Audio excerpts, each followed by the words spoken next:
楊怡、萬綺雯、梁琤、黎燕珊、呂頌賢同黃德斌等一眾演員呢日一齊為即將喺上海公演嘅舞台劇彩排。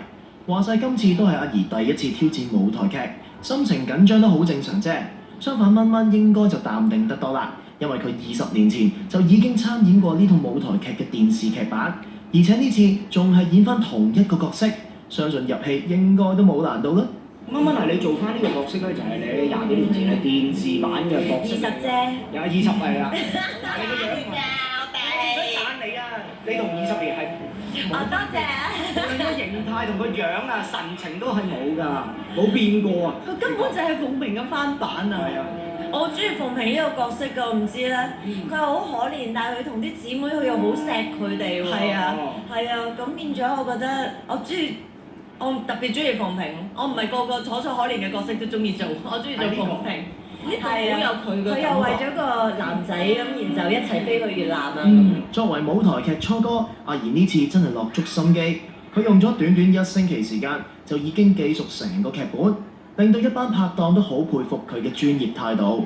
阿怡排戲咁辛苦，老公羅仲謙有冇嚟探班慰勞下佢呢？冇啊，冇，完全冇啊！我喺呢度借住探班型嚟。係啊。冇錯，唔係尋晚有一個，唔好講啦嗰個，唔關我哋事㗎，嗰啲係幕後工作人員嘅啫。係。咁會唔會咧？1月嗰陣時候咧，去上海咧睇你嘅演出㗎。其實如果佢個期係度到係會嘅，不過邊一場就未有知，因為佢都要拍電影啊，所以到時睇佢情況咯。咁啊啱啱咧就見到啦，阿嘉欣咧飛咗嚟香港，你見到個 BB。係啊，好得意喎 ，BB 好靚啊，唔係好醜怪應該講話。阿不唔怕 ，BB 有時唔好講靚，唔識睇電視聽唔到，你 OK 講。Auntie Tabby 話你好靚女啊！有冇即係見完之後咧，自己好想咧，即係諗住下年啦？